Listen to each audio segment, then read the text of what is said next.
It was 5th century. A ship sails out of Indian coastline, full of precious stones and spices. Among the cargo was a Tamil man Bodhi, starting a journey far from his home. He was invited by the king of China for a secret purpose that even Bodhi did not know about. Since birth, Bodhi has been blessed with a sixth sense. The villagers often sought his help with their various troubles. As an orphan, Bodhi was raised by his teacher, who taught him a unique self-defense skill unknown to the world. Anyone who mastered this martial art could never be defeated. After intense practice in secluded jungles, Bodhi learned the craft with utmost dedication. What made Bodhi special was the unique blend of his martial arts skills and his sixth sense. This powerful combination spread his fame far and wide. Despite his abilities, Bodhi lived a quiet and simple life because he knew the final and the most important chapter of his training was still incomplete. On the other side of India, a Chinese trader named Fu Yang,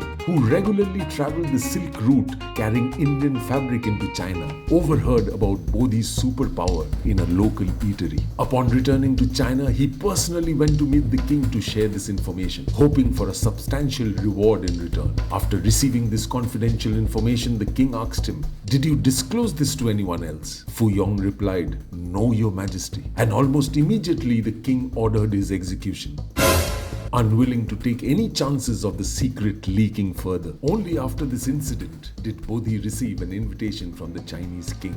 Despite sensing danger, Bodhi's curiosity to learn the Chinese form of craft drove him forward. His guru had always told him about the different forms practiced by the Chinese people. However, halfway through the journey, a sea monster appeared